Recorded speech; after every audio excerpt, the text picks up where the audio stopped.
Hey everyone, I'm Ben Eubanks, Chief Research Officer at Lighthouse Research and Advisory, and I'm so excited to be here with Amber Anzalone. She is the Senior Manager of People Ops at GoCo, and we're going to be talking about some of the things that we can do to make HR easier, not harder, working a little bit more strategically, and all those good things. So Amber, welcome. Glad to have you.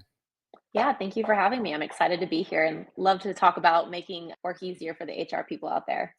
Listen, these are our people, Amber. So we've got to help them do that. And so I'm hoping to get some good inputs from you, some good ideas and takeaways from them as they're taking notes out there on how to do this. So to kick us off, I'd love to hear from you. What is your biggest piece of advice for all the HR leaders listening in on how they could change the perception from being administrative to a more strategic partner? What are your thoughts? Yeah, I think that there are a lot of different ways that you can answer this question. And so I want to give that context before I dive into my perspective and my experiences, because I think that as an HR professional, we're all in different spaces or size orgs. And so we are all trying to navigate different challenges. So maybe you don't have a seat at the table in leadership, or maybe you already have a seat at the table and you're trying to think about how to be more strategic while you're at that table. So I want to just kind of take that context and lead. And just to say that when we think about trying to be more strategic and to get away from the paper, we have the most incredible tool available to us now as HR professionals. And it is this like revolution of technology that has allowed us to really expedite how we are doing our jobs. I think that we are very naturally risk adverse. And so we want the paper and we want to really have that tangible piece of paper or whatever the processes are just to really be a part of it. But don't feel this need or desire to reinvent a wheel that has already been exist or has already been created by someone else. We are all full of incredible ideas and technology allows us to really leverage that. So more specifically, I guess what I would use as an example is I came from in my past life before GoCo a full paper company. And then I had my first experience with an HRIS, which is what GoCo is. And so when I tell you that it's a revolutionary game changer, it absolutely is. I would print our employee handbook, which was 60 pages front and back. And I would have that with a stack of paper ready for our new hires. And there was just so much time and lost energy in that experience that I could have repurposed and reutilized and like expanding this employee experience that I just didn't get that potential for. So Mm. um maybe I don't know, maybe that's a good starting point is just use what you have available to you. Goodness, I've said it often. I don't care how great your spreadsheet is. If you're using something like that to try to manage this, it's still not as good as the tools and technologies we have now. And what I love is the way that HR is done best, in my opinion, like those things that we've done for a long time, like checking things into employee files and folders and all the other things. Like I've been the one to manage those. And that was never a great use of time. We had to do it at some point to keep track of stuff. But now that we can have those things, either employee self-service or we can have managers checking in on their people and making sure they're taking care of things, or us being able to run a report immediately, send out a link without having to print out the darn handbook, Amber, like all those sorts of things. We Some of us take it for granted, but some of us are still adapting over into a tool that actually makes those things easy. Because some of us have used some of the technologies that didn't do that, right? It didn't fulfill that Yeah. promise. And so some people are still a little bit gun shy, maybe that, oh, well, I tried this other thing, it didn't work. And I want them to hear your words that some tools are not great. Some of them actually do make these things easier for us as HR leaders so we can focus on the right things that matter. Yeah, and I think that there's a little bit of a fear still to some of the new advances in technology, which is natural to be cautious of change. But if we're so busy with the administrative side of things and doing everything manually, then we don't get to focus on why we're all in HR to begin with, which is the people. And that's what I Yeah. think is most incredible about being able to leverage that is to really focus my time and think strategically because all of that administrative stuff where I poured so many hours of just doing that work, I'm not having to spend my energy in that space. I'm really getting to think bigger questions, looking at the data that it's collecting for me, not having to tabulate it on the spreadsheet, and then coming into a space into really powerful conversations with stakeholders in the business to say, this is why I think we should do this. And this is the data to show it, to prove it. It's no longer my opinion or what we're hearing, but it's there's actually the data and the numbers to show it. So you talked about the technology piece and using that as maybe a jumping off point to be seen as more strategic. What other things would you add around that? Whether it's using it, whether it's leveraging to its fullest extent, it's making things more visible to our leaders in terms of data, like you mentioned. Like what sort of things can we do there tangibly, practically to actually change some of those perceptions? Or again, as you said earlier, depending on where you are in that spectrum, it may just be let's move up one more step on that Yeah. strategic rung. Yeah, so I think if we say that we are getting away from paper. Now we've got technology. What's that next step? Well, the next step that I really think is important, and you can go in many different directions, is making sure that what you are doing in your space as an HR professional is fully aligned with the business goals. Because if you're running in one direction and the business is trying to push everybody else's attention in another direction, you're not going to get that traction or that momentum that you're seeking in order to make that effective change happening in just a consistent cycle across the entire business. And that's really important. And it's a lot of value, because then it means you're asking the right questions to your stakeholders, right? If you're not in that room and if you're not in those conversations, you're bringing that conversation to the table, and you're showing exactly how HR can align to business goals and objectives, how HR is a strategic partner in the organization. And you're really getting to think about that and be intentional in the ways that you set the direction for the HR outcome and goals for the org, with a lot of buy-in, not only from stakeholders, but now at every layer within the business. I want to ask you a question about that. You talked about really being aligned there, and I don't want to take for granted that the audience knows how to do that, how to create that alignment, how to really understand what their leaders across the aisle are thinking about, whether it's in finance or it's in ops or some other function of the business.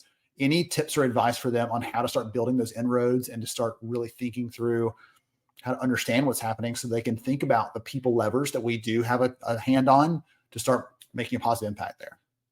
Yeah. Okay. Well, I want to give a cheat sheet. So when you hear the word strategic, maybe it's not something that you're very used to, and maybe it makes you a little uncomfortable, and that's okay. But there are a lot of resources, again, going back to that technology, that are available to us. You don't have to go out and scour the internet for everything you need to know about strategy. You can utilize any type of AI tool. There are already documents or different journal entries that you can read about from really accredited HR organizations that can give you some tips and tricks on how to implement this.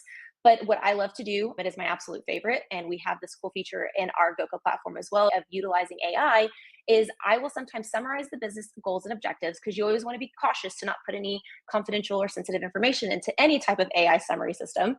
And I will just summarize those goals, and I'll say, here's what my business objectives are for the quarter. I want to be a strategic HR partner. What do you recommend? What are some areas where I can start? And it will list so many options and areas for you to get started. And you can look at the list and don't be overwhelmed, because it's going to give you lots of options, and you get to pick and choose where are the things that you can start, big stepping stone or small stepping stone. And then you can really think about how to start thinking about that towards the business objectives. If strategic is not something that's very easy for you, that's okay. All of these things that are new and might maybe initially seem like a challenge are all opportunities for you to learn and to dive in and just to expand your tool belt of skills. Yeah. One thing to add to that is if you have strengths, like if Amber's really good at recruiting and culture, like those are two strengths that you have that you're like, these are my superpowers. You can add that as you're prompting that and say, hey, these are our strengths. And that will give you a shorter list of ones that are more targeted to exactly what you're talking about, like strategies that allow you to use those strengths you have to have an immediate and obvious impact for your leaders, and take that very long list to something a little more tailored as well. So I love using those things for idea generation, like you said, I don't want to start from a blank slate. I'm not sure where to start. I can take a guess, but it may not be the right one. That'll give you a running start, at least on that front. You can start thinking through that. I love it. That's awesome. Yeah. So one other thing I wanted to ask you about is around HR burnout.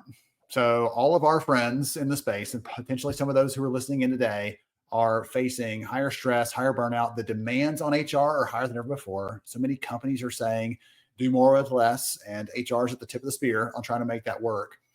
What advice, what information, what encouragement might you share with the leaders out there listening in to help them with that challenge? Yeah, that's a great question. I think that burnout is something that as HR professionals, we almost want to be really cautious around, because we're feeling that pressure. And I think that because we're in the nature of leading quick and acting fast to make sure that we're taking care of everybody else that's feeling that burnout, that we sometimes forget to slow down and really think about what our needs are as well. And just to also offer maybe an alternate perspective, if you are feeling that burnout, there's probably a little bit of a chance that it's probably happening in your organization as well. So if you haven't really taken a moment to pause and just maybe ask some soft questions throughout your organization, it's always a good time to do that. Maybe some soft and stay interviews. But ultimately, whether burnout is happening or not, what you can do as an HR professional, and what my advice to you is just always keep in mind what your circle of control is. This is actually advice I give to employees whenever I connect one-on-one with them as well. But I think that are brought into this industry, into the service world of HR, absolute human resources. We want to be a resource to these people that we get the honor to serve and work with. And we forget that sometimes that's a very taxing, it can come at a taxing cost. And so that takes a lot of our energy, maybe our emotional capacity, whatever it is. And I think we do that willingly and we have joy in it. We get our cups full from getting to have these moments of engagement. But that means that we have to have a really strong responsibility back to ourselves to know what our circle of control is and to be able to really focus on that and to be an advocate for our needs. And what I mean by that is it's kind of like the analogy when you're on a plane and they say the parents should always put the mask on their face first and then they should put the mask, help anybody else that they can afterwards, right? And I'm not saying to go and take 6 months off and forget about your org. What I am saying is just to make sure that if things feel very reactive, or if you feel like people are just coming with a lot of urgency in your space, maybe take a pause and catch a breath and just see where you're at. And just really make sure that you're encouraging that of other people as well, because we don't always naturally think to just do that for ourselves or to take a pause. And so you're used to doing that for other people, but you have to make sure that you're also doing that for yourself. Just really being mindful of what your needs are and focusing on that circle of control and not letting other outside forces impact you. If that looks like putting boundaries in place for healthier work-life balance or getting involved in a wellness program, it's going to vary based off of what your organization style is and what those needs are.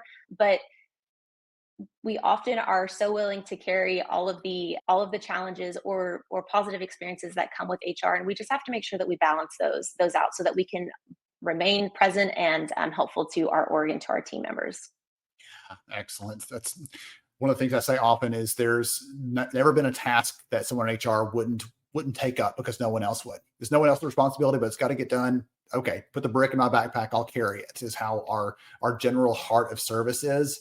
And as you said, that's a great characteristic to have. It's what signifies a great HR leader. But at the same time, you've got to know, like at some point that thing's too full and it's going to tip you over. You've got to be able to know where that line is. So excellent advice. Thank you, Amber, so much for sharing your inputs, your advice, your strategies with our friends out there in the HR space to help them be more effective, to help them be more strategic, and help them be more mindful of their own ability to manage burnout and stress and all those things that go with the great job of HR that it is. Thank you so much for joining us. Absolutely. Thank you for having me.